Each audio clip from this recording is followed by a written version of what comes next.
Thank you for listening to the Radio Maria podcast on the world family of Radio Maria stations. Thank you so much for listening to the Radio Maria podcasts. It's thanks to listeners like you who donate that enable us to continue delivering quality content to listeners around the world. If you'd like to contribute and help us keep spreading the message of Our Lady's Son, please consider making a donation. You can reach us at 888-408-0201 or simply visit our donations tab on our website at radiomaria.us. Your generosity truly makes a difference.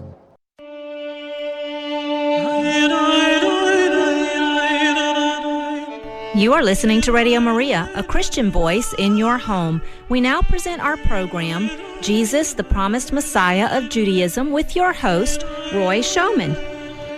Hi, this is Roy Schoeman, and welcome once again to Jesus, the Promised Messiah of Judaism on Radio Maria, the show that celebrates the Jewish roots of the Catholic faith, or seen the other way around, that celebrates the full completion and realization of all of the promise of Judaism in the Catholic Church and her sacraments. Well, for today's show, I decided to go back to one of my favorites, which was an interview I conducted a number of years ago with John Henry Crosby about the great Catholic philosopher Dietrich von Hildebrand and his view of the Church and state during the period of the rise of the Third Reich. And without further ado, let me go back to the interview with John Henry Crosby about von Hildebrand's, quote, battle with Hitler. Now today, once again, I have the great pleasure and privilege to have on the show a guest who I've invited on to talk about a most extraordinary Catholic personage of the 20th century, who also had a lot to do, in fact, with the conversion of the Jews, who is Dietrich von Hildebrand. There are two dimensions of the story that I think will be of great interest today. One is Dietrich von Hildebrand and his love for the Jewish roots of Catholicism, his love and close friendship with a number of Jews, and the extraordinary number of Jews who he influenced to see the truth of who Jesus was and the truth of the Catholic Church, and invited them into the Catholic Church. My understanding, and our guest may correct me on this, is that Dietrich von Hildebrand and his wife, Alice von Hildebrand, between them, brought over 100 Jews into the Catholic Church. And the other interesting aspect of the story that has a lot to do with the nexus between Judaism and the Catholic Church is that Dietrich von Hildebrand, during the Holocaust, during World War II, was one of the most outspoken Catholic critics of Hitler and Nazism. In fact, I believe he was named a kind of public enemy number one of the Third Reich for his activism against Hitler and what he was doing. But in so doing, and in so doing as a very prominent Catholic figure, he ran afoul of some other elements in the Catholic Church who are far more sympathetic to Nazism and National Socialism. And so he's also a very interesting figure from that perspective. So with that brief introduction, I'd like to invite on our guest. John Henry, are you there? I am here. Thanks for having me, Roy. It's a pleasure. We've been friends for a number of years. As a matter of fact, on a personal note, John Henry's father is the godfather of my wife. So I suppose in a way we're a funny kind of god-in-law or something. I think so. So anyway, I guess I was remiss in mentioning John Henry's specific connection with this topic is manifold, but one is that he began a very successful project to bring Dietrich von Hildebrand's writings into fuller light today, the Dietrich von Hildebrand Project, which he may speak briefly about.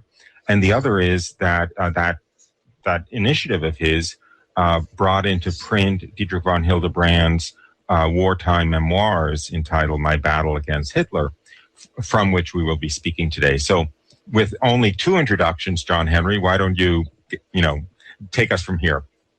Okay. Well, thank you very much, Roy. Well, again, I'm delighted to be here, and I think the points of contact are so great that we are definitely in some kind of broad family relationship here, and I'm just so happy to be here. So, yes, just a very generous introduction of you here, and indeed the most recent publication, namely the book My Battle Against Hitler, Faith, Truth, and Defiance in the Shadow of the Third Reich, which contains Dietrich von Hildebrand's memoirs and anti-Nazi essays, and we'll talk more about what that exactly is maybe the most immediate reason that I'm here, as this book has just come out less than a year ago and has done a great deal to bring von Hildebrand back into the public eye. And perhaps that's a good starting point, just to say a few words about who he was, because for many people, the name, particularly for Catholics, the name Dietrich von Hildebrand is a great and important name. Many people particularly of a generation or two back associate him with having been a critical voice in the church, critical voice for Catholic orthodoxy in the 50s and 60s.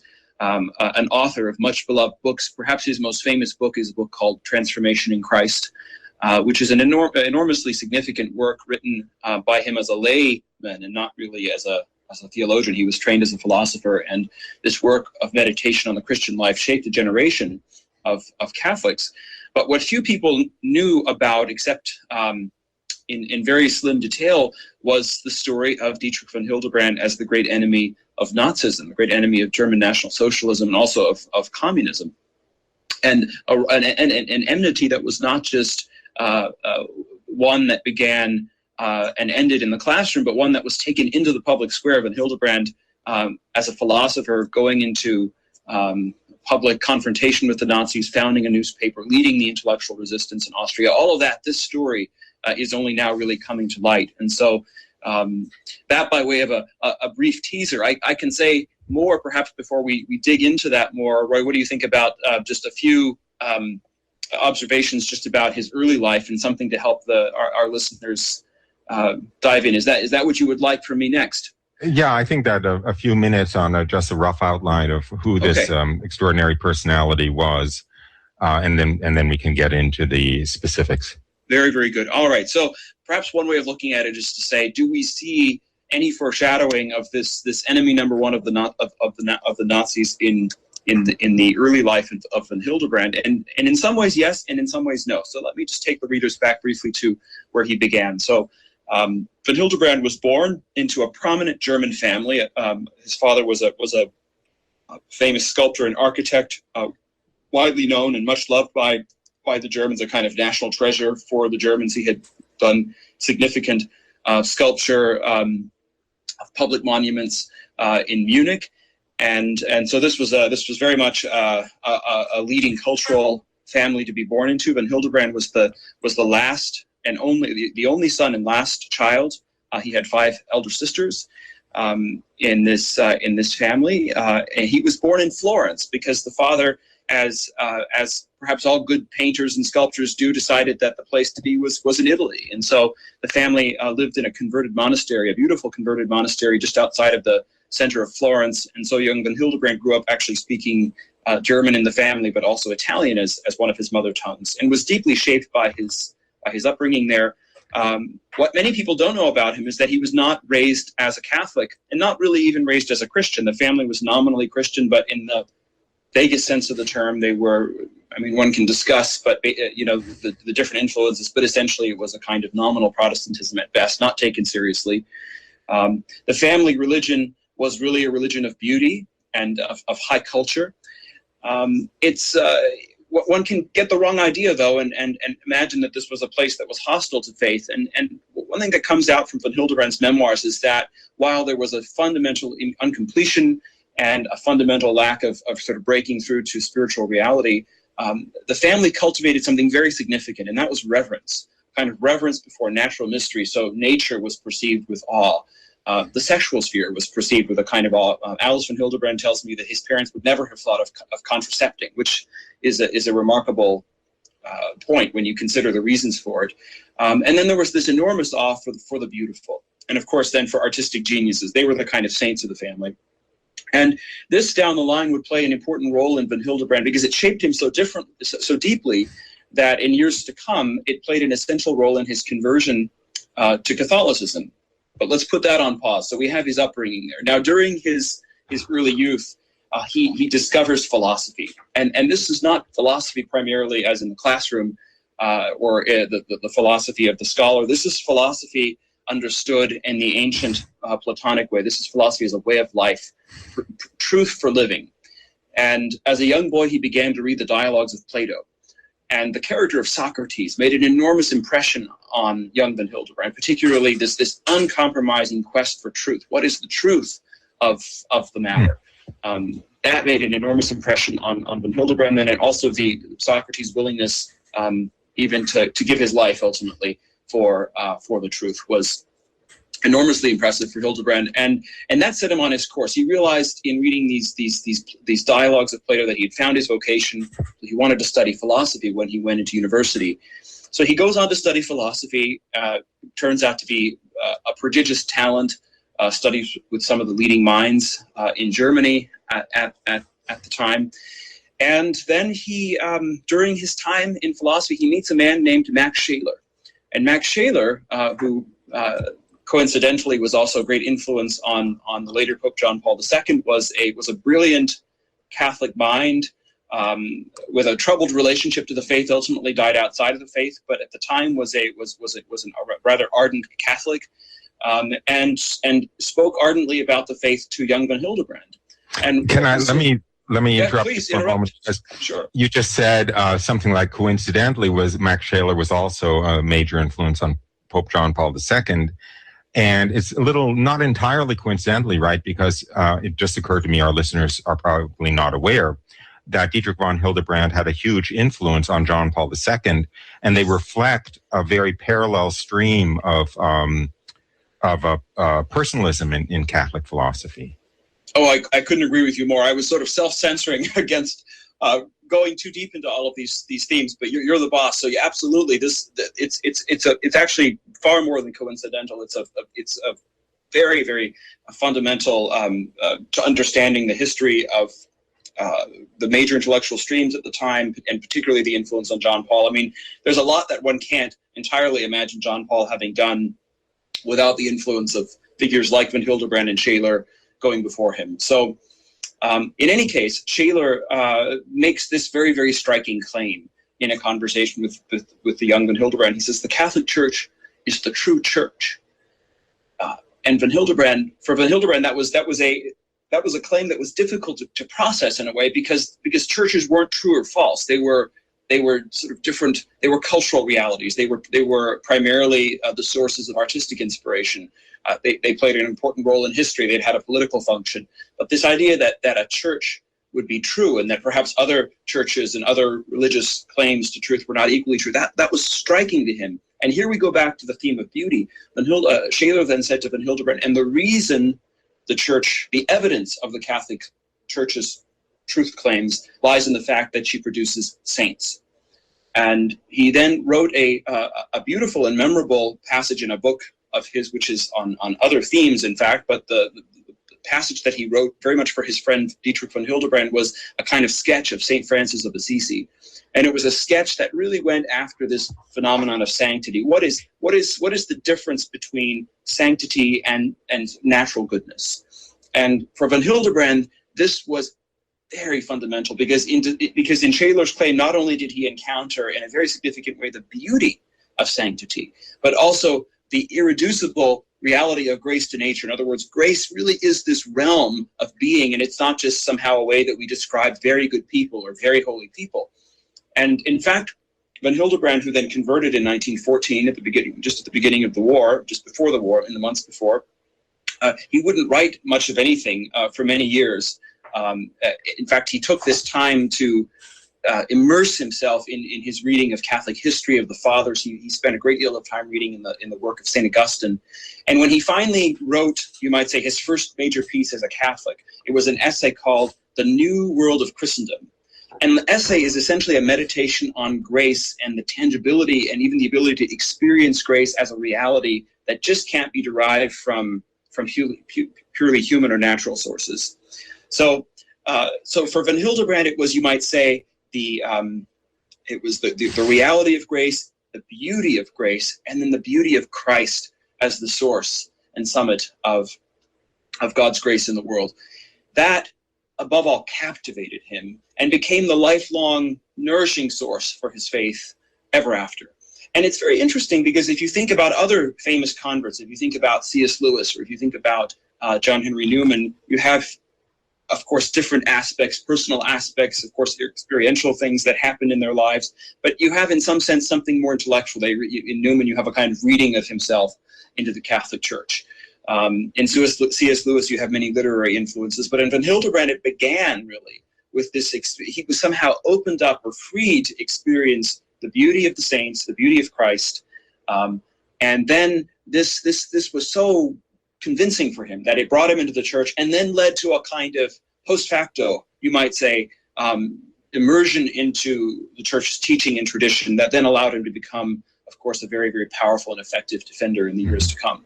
Well, let me, again, just interject something that comes to mind as you speak, which is I'm reminded of both Edith Stein and Alphonse Ratisbonne, two Jewish converts to the Catholic faith, both of whom said at different points in time, essentially, that if anyone is seeking truth fully enough and wholeheartedly enough, they will be led to the truth of the Catholic Church. So that's another dimension, right? That Dietrich von Hildebrand was absolutely uncompromising in caring about truth. Yes. No, I couldn't agree with you more. I mean, one has to ask whether, that beautiful statement of Ratisbonne seems to there seems to be evidence for it in the life of Van Hildebrand, because there was this wholehearted readiness to receive truth and live by it. And the beautiful line of St. Augustine that is momentarily escaping me in its exact quotation, but in the Confessions, where he says that the inner marrow of his soul was yearning for truth. This could have been Van Hildebrand's slogan, because he caught you might say an appetite for it, not just again as a matter of intellectual interest, but as something that was you might say the North Star of his life. So in any case, he became about as ardent a Catholic as you can imagine. And there's a rather humorous story that his wife Alice, his widow Alice, tells today, that he became so enthusiastic in the years after his conversion that he became almost a bother, because he couldn't not talk about his newfound faith. And in fact, his confessor then said to him, for Lent, you should give up talking about your conversion because you're driving people away. You're making yourself impossible. But that was how he responded to what he'd received. He just couldn't sit on it. And then to the point about bringing people into the church, both Jews and non-Jews, this I think you see the seeds of it. He had this as a personality. He was effusive, and he was very much a sanguine in certain respects. But as a Christian, and particularly in the way in which he was a philosopher, it was so much again a matter of searching for something, the pearl of great price, and then upon finding it, wanting to share it with anyone who would listen. And that became, you might say, the basic mode in which he would operate throughout his life. And so even when he wasn't, you might say, outright in evangelization mode, even when he was simply living his faith, it had, by all accounts, those who met him along the way, it had an enormous impact, because it was a fresh, unconstrained kind of Christianity. It was not, you might say, kind of chastened by social concerns or by sort of the need to appear measured. He had given his heart to it, and he showed the world what he had received. Great. So that takes us. I don't know whether if you'd like to make any observations, but that takes us, you might say, to the time of his conversion. It takes us to about 1914. We can move a little bit forward here and basically get him up to the point where he becomes the Nazi antagonist that he became. Why don't we just kind of fast forward to the rise of National Socialism in Germany and Hitler's election, it actually was election. That's the terrifying reality. Yes, right. That's the terrifying reality. But, as an American in 2014 or 15, I can't throw stones. No. It's true, and we have yet to see what our future holds. But it's most of us think. I think the kind of popular narrative is that as a dictator, of course, he would have staged a coup or used terror to instate himself. And while those are definitely features of Hitler's rise to power, at the end of the day, he did in fact do it by legal means in a very crafty way. So von Hildebrand, 1914, World War I breaks out, and he was exempted from military service initially because he was a young married man with a child. He and his wife, and this is to be very clear to our listeners, this is his first wife. So he had married in 1912, and he and his wife had one son. They named him Francis, after St. Francis of Assisi, precisely because of that great impact of St. Francis on their conversion. She converted with him, by the way. They converted together. They had their pasts in some sense were different. Their own personal life of faith was very different over the years, but they did in fact convert at the same time, entered the church. Then he, during the war years, was able to fulfill his military duties by working as a kind of nurse to a surgeon, not a nurse, a kind of surgeon's assistant to a Red Cross physician. And only at the end of the war he would have been called up, but then he was diagnosed with chronic appendicitis. So he was spared fighting in the war. But it's interesting because he hated World War I. He hated the very premise of it. He thought that this sort of nationalistic belligerence between nations was terrible. He was in fact a conscientious objector and would have clung to that as long as possible. And only when Germany began to lose the war did he, was that conscientious objection, going to expire on him, so to speak. But then the war comes to an end, and he's appointed as assistant professor of philosophy at the University of Munich. And he began a teaching career from 1919, that lasted from 1919 until 1933, when Hitler finally came to power as Chancellor of Germany. And it's very significant that he would have been in Munich as opposed to in other parts of Germany, because Munich was very much home base. It was the original territory in which National Socialism really had its roots. So Hildebrand had a kind of set of front row seats, you might say, to the early National Socialist Party. Now, in 1921, there was virtually the Nazi Party was at most a kind of regional phenomenon. It would have looked like a lot of other far-right nationalist parties. They sounded a lot like other parties that had an aggressive nationalist tenor. They tended to be very anti-Semitic. There were a sort of set of common traits, and the nascent Nazi Party would have sounded a lot like them. But it's very significant, though, that von Hildebrand's enmity with the Nazis began not because he became a critic of the party, but really because he opposed, you might say, certain core pillars of the party. So he was at a peace congress in Paris just after the war, and it was a very daring invitation by a French Catholic, Marc Sangnier, who was very much a Catholic of the French Catholic left. But nevertheless, they came together on various fronts, Sangnier and von Hildebrand. And Sangnier invited Hildebrand as a representative of Germany and as a gesture to Germany. In other words, to have at a conference organized by the French, the Germans there was a very daring thing. And it was a very, you might say, tense sort of gathering to bring people together at a time like this. And von Hildebrand was put on the spot. He was basically sort of goaded on by more aggressive attendees of the conference to say something nationalistic, basically to say something in which he would show that he wasn't really serious about peace. And so he was asked to admit that Germany was responsible for World War I. And he said, well, I can't accept this statement or agree with that because I don't know enough the historical sources. But if I was confronted with the evidence that in fact that was the case, I would have no hesitation in doing that. So he's managed to get his head out of that noose, you might say. But then a follow-up question comes to him, and someone stands up and says, but at least admit that the German invasion of Belgium at the beginning of World War I was a crime. And the listeners need to know that Belgium was a neutral country under a treaty that it had signed with Germany and other countries, in fact. But without skipping a beat, von Hildebrand said it was an atrocious crime. It was a terrible, brutal invasion. It was known as the Rape of Belgium, in fact, in the years after. And of course, there was thunderous applause from amongst the various Belgian and French delegates at this conference. Germans weren't so happy, and in particular, there was a German journalist there who writes an article that appears in what actually later became the Nazi newspaper in Munich, an article that would headline Dietrich von Hildebrand, traitor, blames Germany for the start of World War I, which of course he hadn't even said. He in fact had sort of abstained from making that final statement. So he arrives back in Germany to what I suppose today we would call a kind of media storm. It was all over the German papers, Dietrich von Hildebrand. And again, one has to also bear in mind that name, the name Hildebrand, particularly in Munich, it would have been like the name Kennedy for us in this country. I mean, this was a big, prominent family, well-known, and here's the scion of that family supposedly saying something traitorous in France. In fact, just a tangential interjection, Hitler was quite a fan of Dietrich von Hildebrand's father's artwork, right?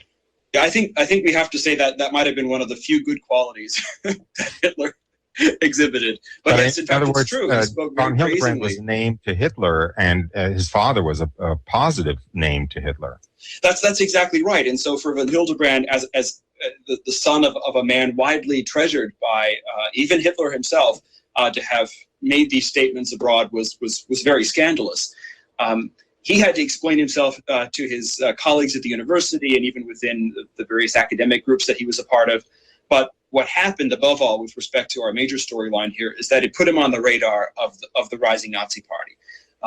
His being added to their blacklist as one of their early opponents and someone they wanted to wipe out at the earliest moment that they came to power dates back to that first statement. And the reason I sort of make a lot out of this story, which can seem perhaps a little bit like, well, all right, so he was courageous and he made these kind of statements, but when does the anti-Nazism begin? Well, it begins with this because it shows that he began as an intellectual opponent of what Nazism stood for. He didn't just become an enemy of the party because he had other political allegiances. He recognized that there was something in nationalism, as opposed to, and he would later on in his work distinguish very sharply between nationalism and patriotism. And he thought that nationalism was in some sense it looked perhaps at times like patriotism, and certain people thought of themselves as being patriotic, but he thought it was a very, very different thing. And you might say that nationalism can give us World War I, but patriotism could never give you a war, because patriotism is inherently peace-loving. So if we want to do justice to Hildebrand's intellectual opposition and intellectual struggle, it's worth going back to this very, very first statement of his. Now, you might say everything else sort of started to move quickly after that, because this was 1921. Hitler then tried to seize power. I think many of our listeners know this chapter in German history, the so-called Beer Hall Putsch, where he tried to stage a coup in Munich, and they wanted to topple the government in Bavaria, and then they wanted to march on Berlin, and this was how he was going to take power.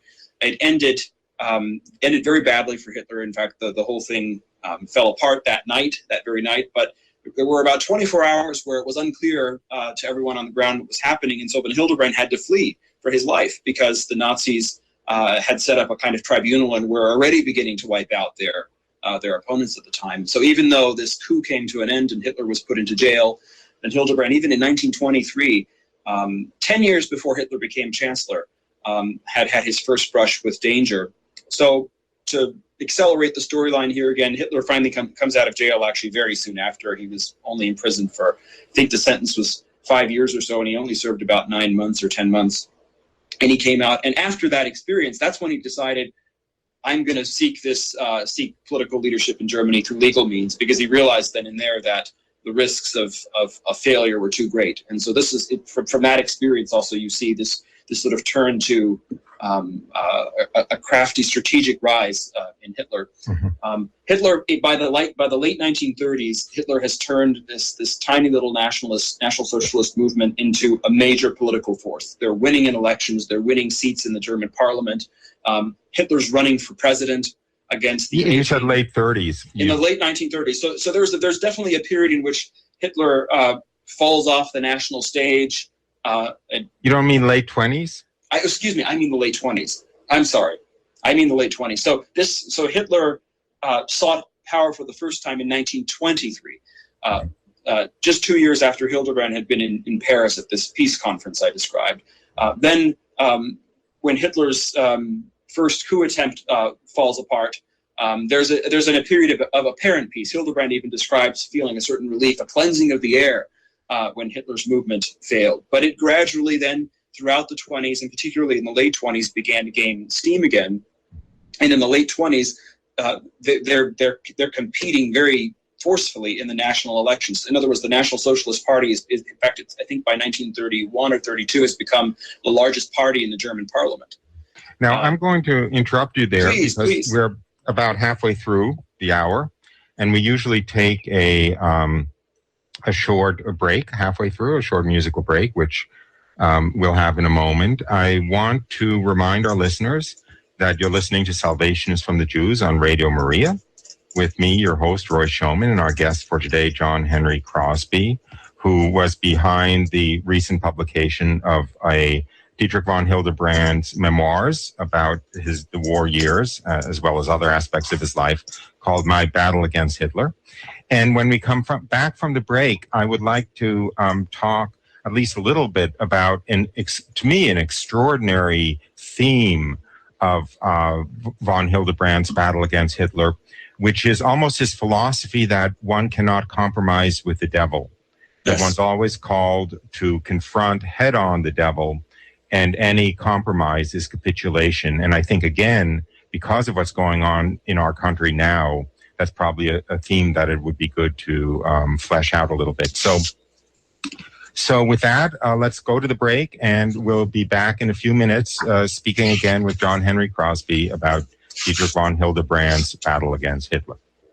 Gloria laus et honor tibi sit, Rex Christe Redemptor, cui puerile decus, prompsito sana pium. Israel est tu rex, Davidis et implita proles, nomine qui Domini, Rex benedicte venis, setus in excelsis, te laudat celicus omnis, et mortalis homo, et cum ta creata simul. Gloria laus et honor tibi sit, Rex Christe Redemptor, cui puerile decus, prompsito sana pium. Plex hebrea tibi, cum palmis opia venit, cum precevoto hymnis, ad summus exetibi, itibi pasuro, solvebant munia lauris, nos tibi regnanti,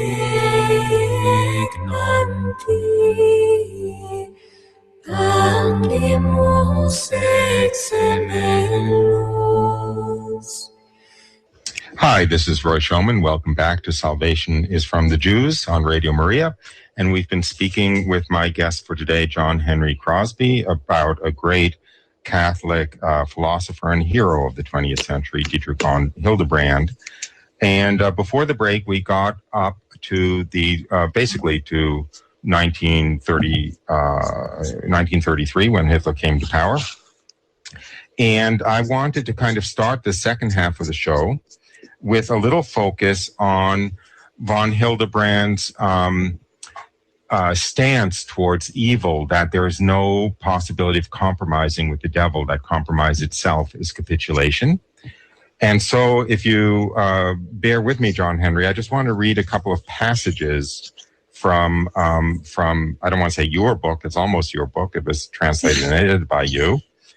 Really Dietrich von Hildebrand's book, It My is Battle Dietrich Against von Hitler. Hildebrand's book, no doubt. I lived with it for a decade, but it is his book and should remain that way. Yeah.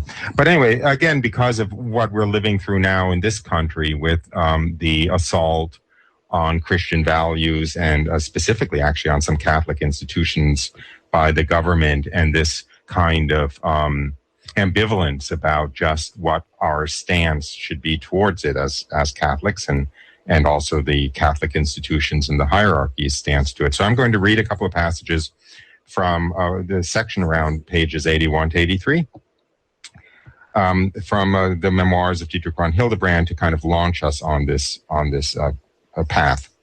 In general, the directive from German bishops and priests was this: one may participate in everything that does not violate the faith and the commandments of God. In other words, one can join the SA, continue teaching at the school that has conformed itself to National Socialism. One ought not to give up one's position where one can at least prevent what is worst in small things, continue to do good, and so forth.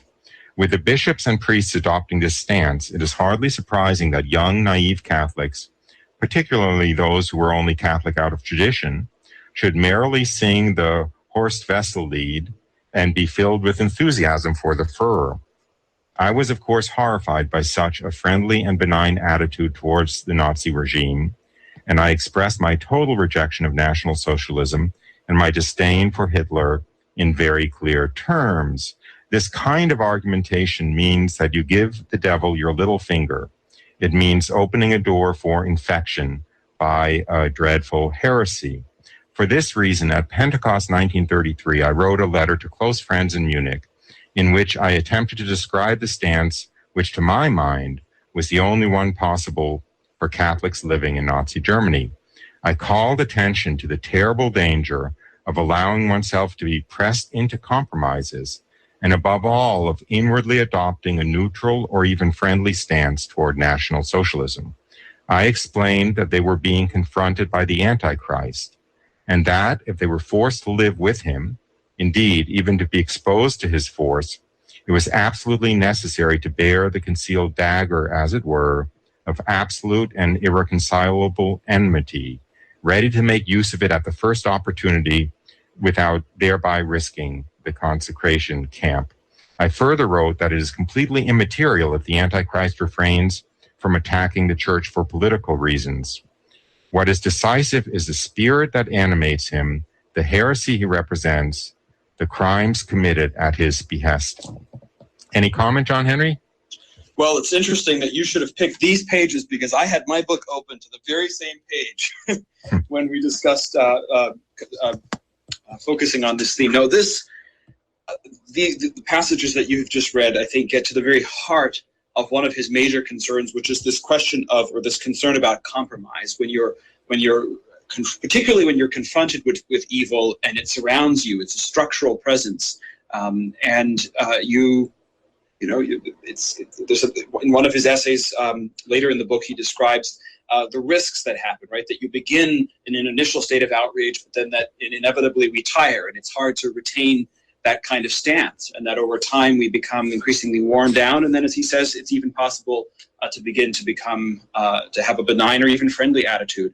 No, I think this is this gets to the very essence of his concerns. It allows me also to say one brief thing that our listeners should know, which is that in 1933, von Hildebrand himself was confronted with the decision what to do when Hitler had come to power.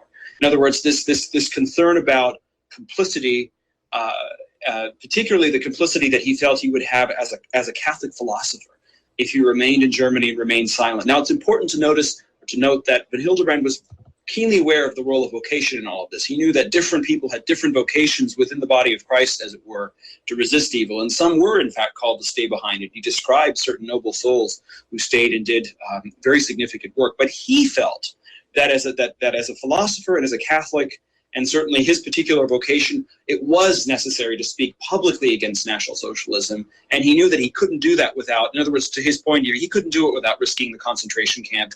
So his decision to leave was a decision to honor his conscience, to go and speak, and to speak out against Nazism. And I want to emphasize this so much because a lot of the bios of von Hildebrand that even predate my work, and in fact even the way I perhaps in the past described it, it's easy to say he fled Hitler, or fled Germany after Hitler's rise to power.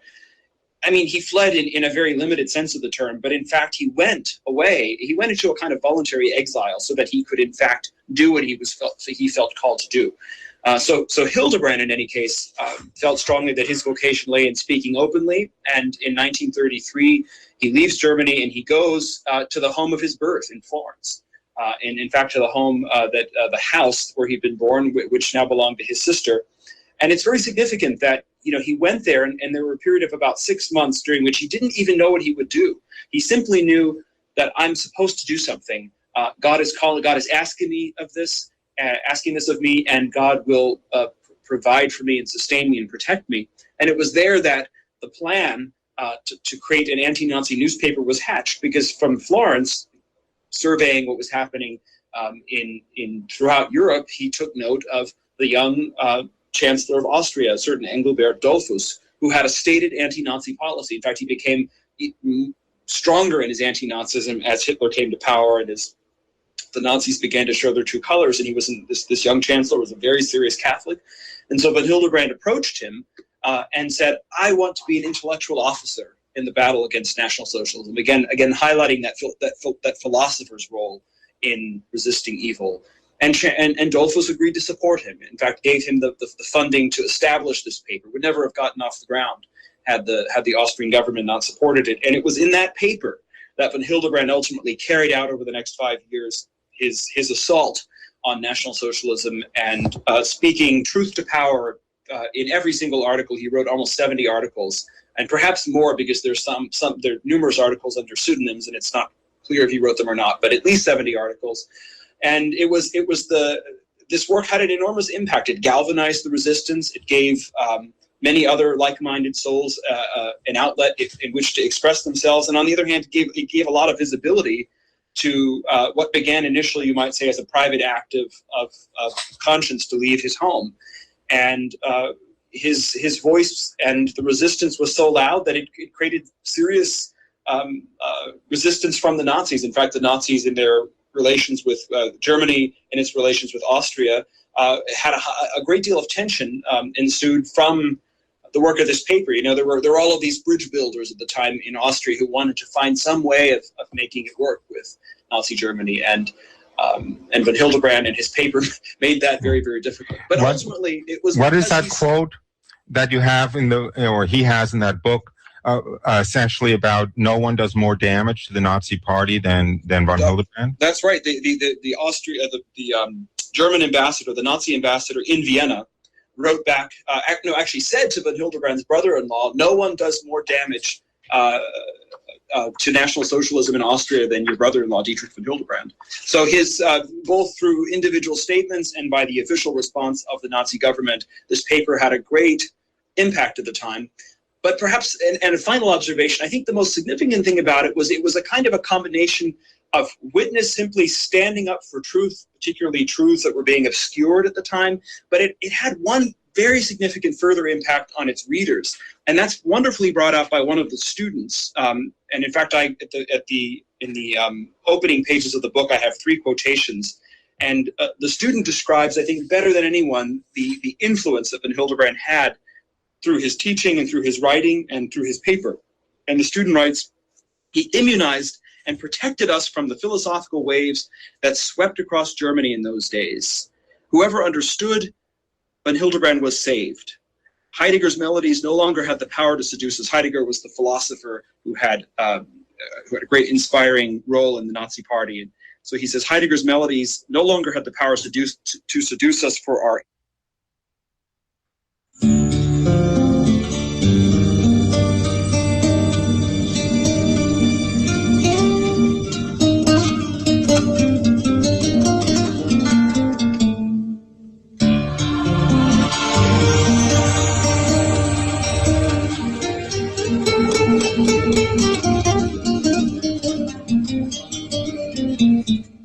Well, I'm sorry about that. We seem to be suffering from some technical glitches, which can be a good sign for the show.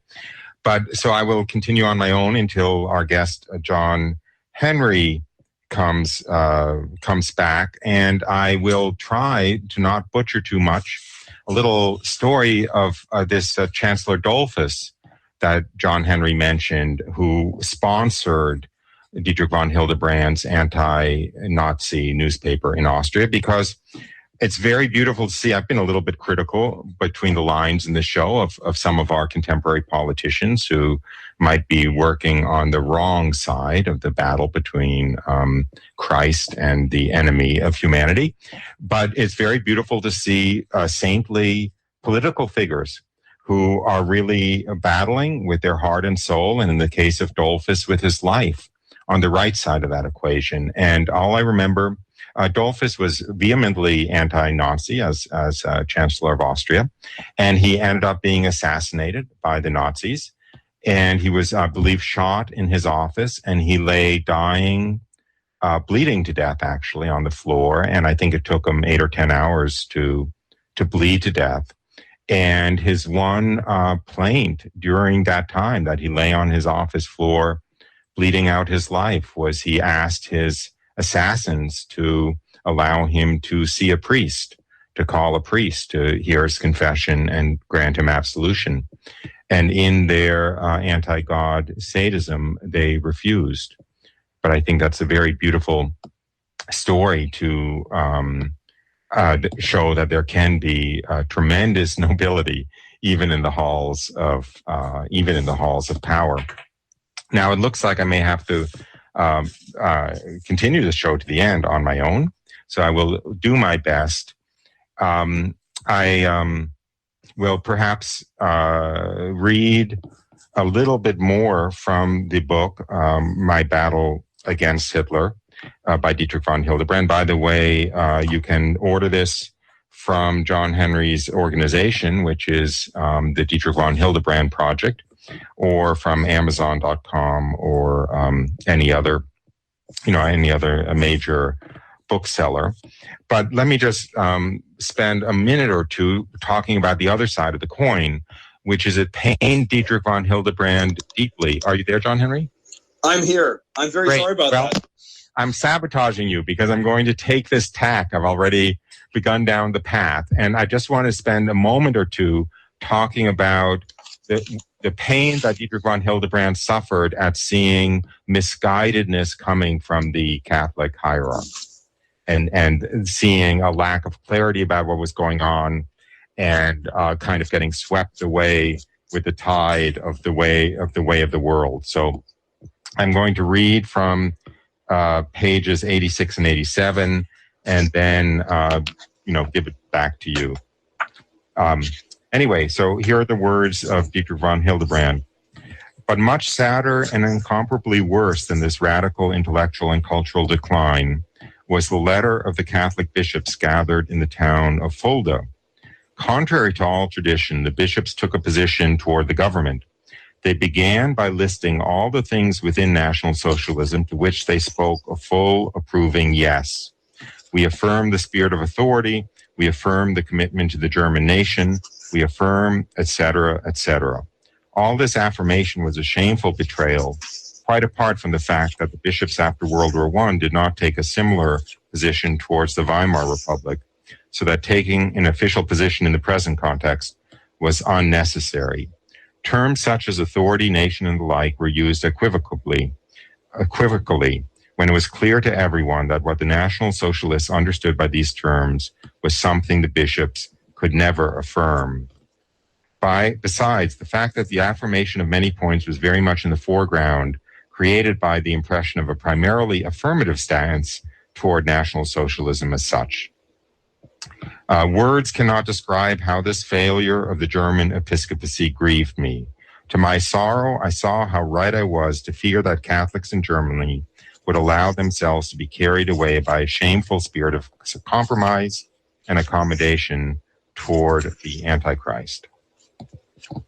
Over to you, John Henry.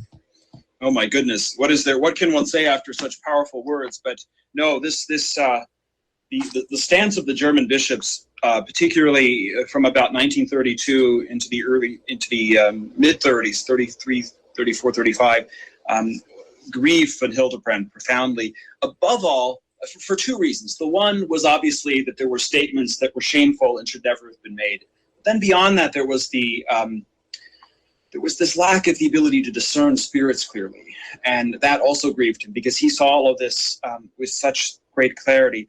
But of course, it was the bishops' inability to fulfill their teaching function and their guiding role for the laity that above all grieved him. So these statements were misleading, and they gave Catholics the feeling that all was well with the National Socialism. There were a few points that had to be more or less modified, but basically you could participate in this without any reservations or concerns.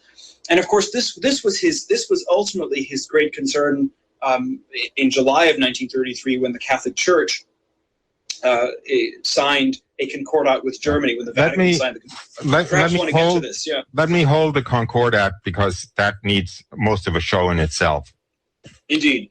Well, there you have my comments. I mean, in any case, it was a source of great grief for him. He thought it was terribly misleading, and of course, this is why he tried to protect his friends by equipping them with that spirit of discernment and clarity as he had it, so that even without the guidance of the Church, they could take a more adequate stance. I want to invite our listeners to listen to the last, or to think of the last 3 or 4 minutes of what our guest has said, and think of it in our current context, because we're clearly living in a political environment which is making a frontal assault on God's morality.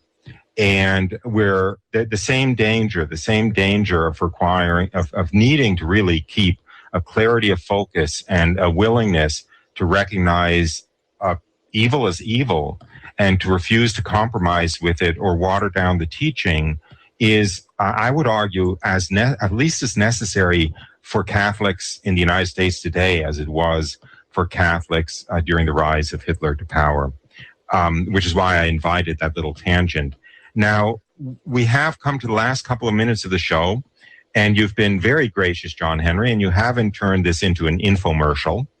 But I invite you to, for a minute or two, tell our listeners how they can pursue their interest in what you've introduced to them in this show.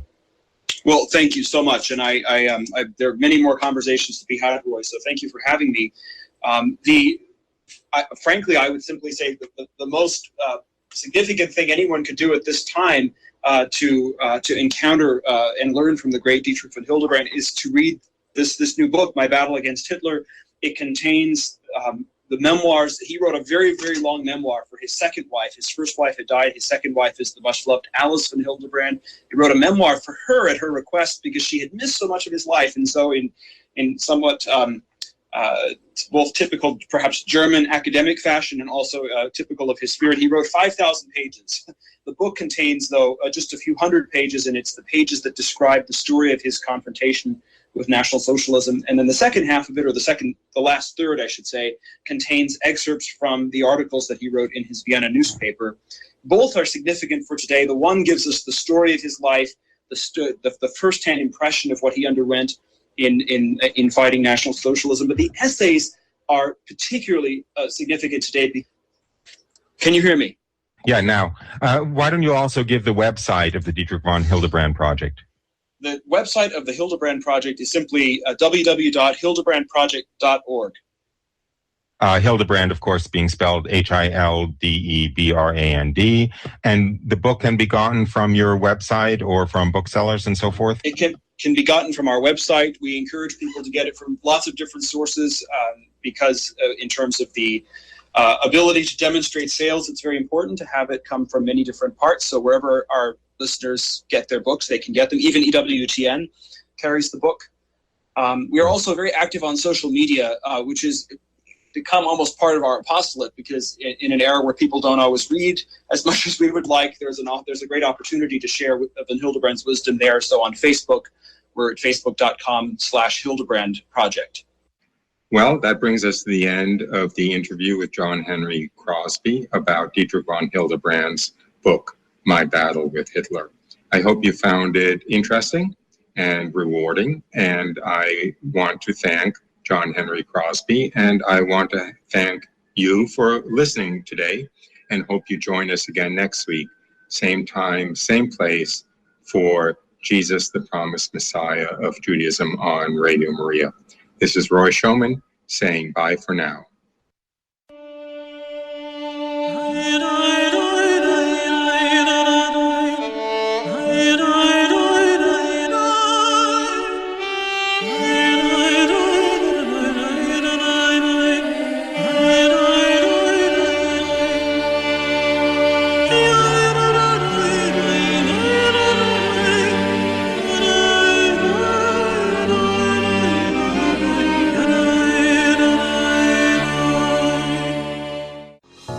Thank you so much for listening to the Radio Maria podcasts. It's thanks to listeners like you who donate that enable us to continue delivering quality content to listeners around the world. If you'd like to contribute and help us keep spreading the message of Our Lady's Son, please consider making a donation. You can reach us at 888-40-80201 or simply visit our donations tab on our website at radiomaria.us. Your generosity truly makes a difference. This has been a Radio Maria production.